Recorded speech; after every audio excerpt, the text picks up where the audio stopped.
அவங்க பண்ண டாக்டர் சொல்லுவாங்க உங்களுக்கு இந்த ப்ரொசீஜர் பேர் வந்து வேக்யூம் அசிஸ்டட் பயாப்சி அப்படின்னு சொன்னால் உங்களுக்கு அந்த உங்களுக்கு எல்லாருக்கும் தெரியும் வெற்றிடம்.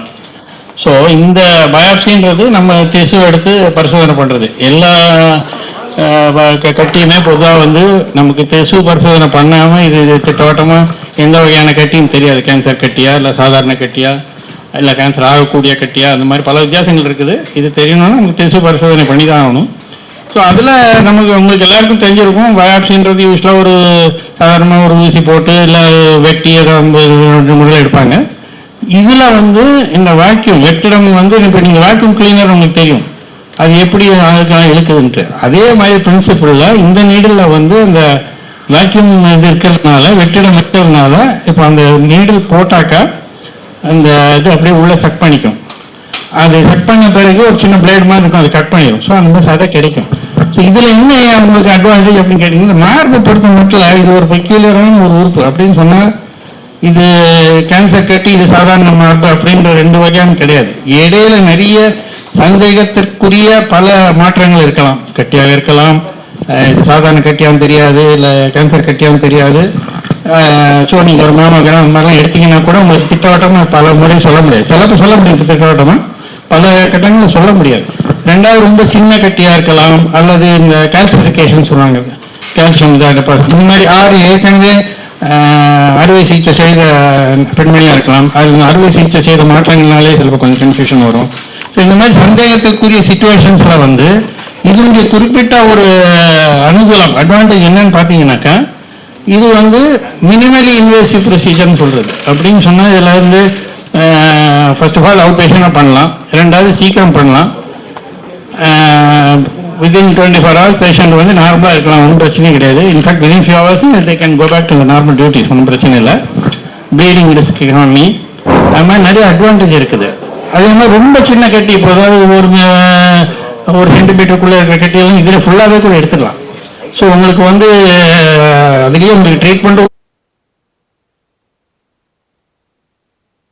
ஸோ நம்ம குறிப்பிட்ட இது இந்த ஹைலைட் பண்ணுறோம் அப்படின்னு சொன்னால் இந்த மாதிரியெல்லாம் பல விதமான அணுகுமுறைகள் இருக்குதுன்றது வந்து பொதுமக்களுக்கு உங்கள் மூலமாக தான் தெரிய வரும். ஏன்னா நிறைய பேர் நினைக்கிறாங்க பயாப்சினா ஒரே ஒரு வழி தான் இருக்குது, இது கீறுவாங்க இது பண்ணுவாங்க அப்படின்னு. இது அப்படி கிடையாது.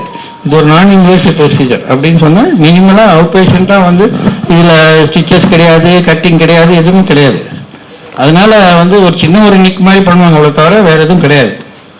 ஸோ அது ஒரு பேஷண்ட்டுக்கு வந்து இப்போ ஸ்காரிங், அதாவது தழும்பு வராது.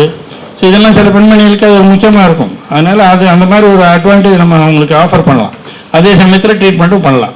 இது எல்லா கட்டிக்கும் பொருந்தாது. சொன்னால் அதோட சைஸை பொறுத்த இருக்குது, அதனுடைய பொசிஷனை பொறுத்த இருக்குது. இப்போ ரொம்ப ஆழமாக இருக்கிற கட்டிக்கு பொருந்தாது. அந்த மாதிரி சில பட் எங்கே அது பொருந்துமோ அது வந்து நிச்சயமாக அந்த பெண்மணிக்கு அது வந்து அட்வான்டேஜ் தான் அது. ஸோ அந்த மாதிரி ஒரு ப்ரொசீஜர் இப்போ பண்ண பேஷண்ட் எப்படி அவங்க பெனிஃபிட் ஆகுன்றதை வந்து டாக்டர் சொல்லுவாங்க எப்படி பண்ணாங்கன்ட்டு. அது ஐ ஹோப் உங்களுக்கு அது கிளியர் ஆகிடுச்சுன்னு நினைக்கிறேன். என்ன பண்ணுறோம். தேங்க்யூ. வணக்கம் எல்லாத்துக்கும். இந்த ப்ரொசீஜர் திருப்பி நான் ஏன் ப்ரொசீஜர்னு சொல்கிறேன்னா, இது சர்ஜரியே கிடையாது. ஸோ பேஷண்ட் ஆகிட்டு இது ஓபி பேசிஸ்லேயே அந்த போகிற ஊசி மட்டும் போட்டு ஓபியில் பண்ணிக்கலாம். இல்லை அவங்களுக்கு வந்து அப்படின்னா தியேட்டரில் கூட வச்சு செடேஷன் கொடுத்துட்டு மினிமலாக அனஸ்தீசியா கொடுத்துட்டு அவாய்டிங் அன்வான்ட் ட்ரக்ஸ் கொடுத்துட்டு மார்னிங் அட்மிட் ஆனாங்கன்னா ஆஃப்டர்நூனே டிஸ்சார்ஜ் ஆகிடலாம். They can resume their duties. So எங்களோட மெயின் இதுவே எம்ஃபசிஸ் வந்து இதை வந்து ஒரு ப்ரொசீஜரை தான் கன்சிடர் பண்ணுறோம். இது வந்து ஒரு சர்ஜரி கிடையாது. And de-escalation of surgery, it is just a minimally எப்படி நம்ம லேப்ரோஸ்கோப்பின்லாம் சொல்கிறோமோ அது மாதிரி பிரஸ்ட்டுக்கு வந்து ஒரு பின் ஹோல்ஸ் ப்ரொசீஜர் இது. அதே மாதிரி எங்களோட எம்ஃபசிஸ் வந்து இதை வந்து இன்னும் ஸ்க்ரீனிங் வந்து ப்ரொமோட் பண்ணணும். இந்த மாதிரி சின்ன கட்டிங்களுக்கெல்லாம் வந்து ஸ்க்ரீனிங் ப்ரொமோட் பண்ணி சின்ன வயசுலேயே ஏதாவது கட்டி இருக்கிறவங்களுக்கு ப்ரிவென்டிவ் ஆங்காலஜியை ப்ரொமோட் பண்ணணுன்றது தான் எங்களோட நோக்கம். எல்லாருக்கும் வணக்கம். ஸோ நம்ம டாக்டர் ராஜா சித்தார்த் சாரும் சொன்ன மாதிரியே இது வந்து வேக்யூம் அசிஸ்டட் எக்ஸிஷன் பயாப்சி ப்ரொசீஜரை பற்றி தான் இன்னைக்கு நம்ம டெமான்ஸ்ட்ரேட் பண்ண போகிறோம். சொன்ன மாதிரியே இப்போ எல்லாருக்கும் வந்து மேக்ஸிமம் ஹைலைட் எங்கே பார்த்தாலும் எந்த நியூஸ் சேனல் பார்த்தாலும் மார்பக புற்றுநோயை பற்றி தான் மேக்ஸிமம் எல்லாரும் வந்து ஹைலைட் பண்ணி பேசிட்டு இருக்காங்க. புற்றுநோயுடைய வேரியஸ்லாம் ஜாஸ்தியாக பேசிட்டு இருக்காங்க. இப்போ மார்பக இருக்க கட்டிகள் வந்து பர்டிகுலர் லாங்குவேஜ் பார்க்கும்போது 70% பார்க்குற கட்டிகள் எல்லாமே சாதாரண கட்டிகள், கேன்சர் கட்டிகள் இருக்காது. அண்ட் அந்த சாதா கட்டி வந்து 2 கேட்டகரியில் இருக்கும். சில பேருக்கு வந்து அந்த வளர ஸ்டேஜஸ்ல, பியூபர்ட்டி ஸ்டேஜஸ்ல வந்து அந்த ஹார்மோன் சேஞ்சஸ் வர சமயத்தில் சில அப்நார்மல் டிஷ்யூஸ் மார்பில் ஃபார்ம் ஆகலாம். அந்த அப்நார்மல் டிஷ்யூஸ் சாதாரண கொழுப்பு கட்டி மாதிரி வளர்ந்துட்டு வருதா, இல்லை ஃபியூச்சர்ல ஏதாவது தொந்தரவு கொடுக்க போதா, இந்த சமயத்திலேயே நம்ம எடுத்துடலாமான்னு பார்க்கறதுக்கு தான் இந்த மாதிரி ப்ரொசீஜர்ஸ் நம்ம பண்றோம். அதே யங் ஏஜ் குரூப்ல பார்க்கும்போது அன்மேரிட் விமன், யங் கேர்ள்ஸ்க்கு கொழுப்பு கட்டி பார்க்கறது ஜாஸ்தி. அண்ட் சில பேருக்கு வந்து அந்த கொழுப்பட்டி வளர சமயத்துல அது கொஞ்சம் டஸ்ட்டை டிஸ்டர்ப் பண்ணலாம், வலிமையில சிம்டம்ஸ் ஜாஸ்தியா இருக்கலாம். ஸோ இந்த மாதிரி சாதா கட்டிங்களுக்கு வந்து ஒரு பெரிய சர்ஜரி பண்ணாம சின்ன ப்ரொசீஜர்லயே கட்டி ஃபுல்லா வெளியே எடுக்கிறதுக்கு தான் நம்ம வேக்யூம் அசிஸ்டட் எக்ஸிஷன் பயாப்சி பண்றோம். இதோட பெனிஃபிட்ஸ் என்னன்னு கேட்டீங்கன்னா, சொன்ன மாதிரியே ஸ்டிச்சஸ் எதுவுமே இருக்காது, ஸ்கார் எதுவுமே இருக்காது. இது ரொம்ப முக்கியம் யங் விமனுக்கு.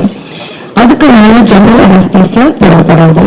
ஸோ லோக்கல் அனஸ்தீசியா அந்த இடத்துல மட்டும் மருத்துவ ஊசி கொடுத்து ப்ரொசீஜர் பண்ற மாதிரி இருக்கும். ஸோ அதே சமயத்துல நம்ம இந்த கட்டி வந்து என்ன நேச்சர்னு பார்க்கறதுக்கு ஐடென்டிஃபை பண்ணிக்கலாம்.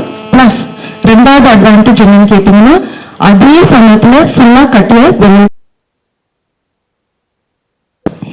அண்ட் டாக்டர் ராஜசிதாஸ் சொன்ன மாதிரி வீட்டுக்கு போய் நார்மல் ஆக்டிவிட்டிஸ் ரெஸ்யூம் பண்ணிக்கலாம்.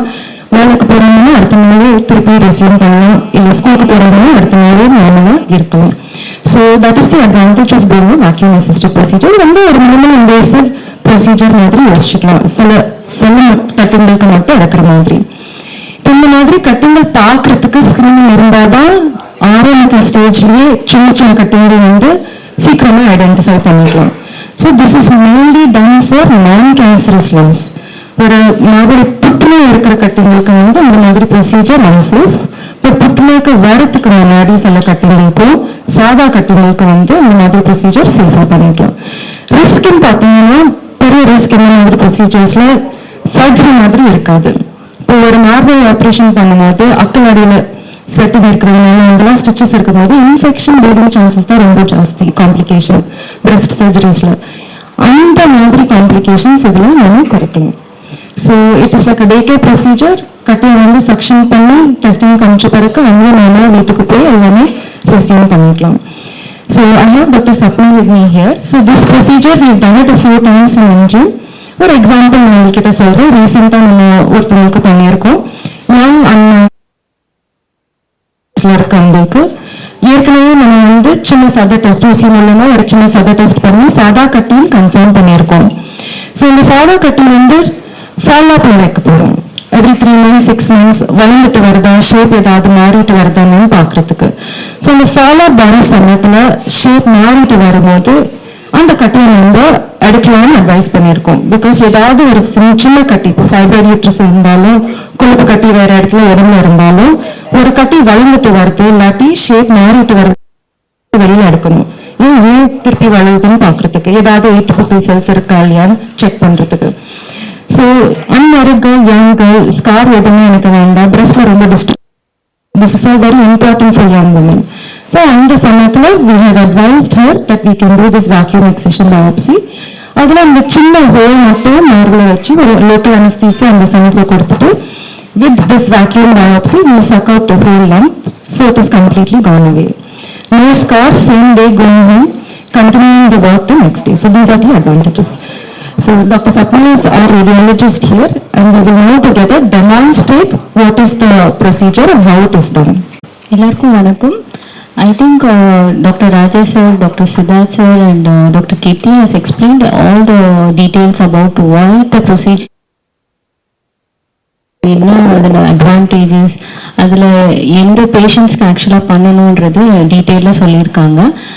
மேஜராக வந்து இங்கே எல்லா அட்வான்ஸ் மொடாலிட்டிஸ் இங்கே வச்சுருக்குறோம் நாங்கள். Like digital mammogram, advanced ultrasound machine எல்லாம் இருக்கிறதுனால ஏர்லியாகவே யங் பேஷண்ட்ஸ்க்கு we can detect what the lesion என்னன்றது நம்ம கண்டுபிடிச்சிடுவோம்.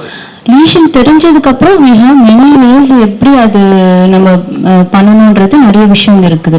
சிலருக்கு வந்து ஆக்சுவலாக பயாப்சி, கோர் பயாப்சின்னு சொல்லுவோம், அது பண்ணால் போதும். பட் சில பேருக்கு வந்து என்னன்னாக்கா அந்த கோர் பயாப்சியில் கொஞ்சம் டிஷ்யூ வந்து சரியாக வரலன்னும் போது we will go for vacuum assisted biopsy. இதில் என்னென்ன டிஷ்யூ சாம்பிள்ஸ் அதிகமாக கிடைக்கும் நம்மளுக்கு கோர் பயாப்சி விட. Plus excision, as Kirti has mentioned, we do excision in the same sitting also, we can do the excision. Once excision பண்ணோம்னா அது திருப்பி வளர்றது ரொம்ப கம்மி தான். ஸோ யங் பேஷண்ட்ஸு காஸ்மெட்டிக் இது வந்து ரொம்ப இம்பார்ட்டண்ட். ஏன்னா they don't want a scar in the breast. So இது ஒரு போன் மாதிரி அவங்களுக்கு. ஆக்சுவலாக they don't have any scar. Even நம்மளுக்கு ஒரு 1 week கழிச்சு அவங்க வந்து பார்த்தா கூட we will not know where we have done the procedure. அந்த அளவுக்கு காஸ்மெசிஸ் இருக்கும். So young patients who are willing to remove the lesion without any scar, this is one of the best procedure we can do.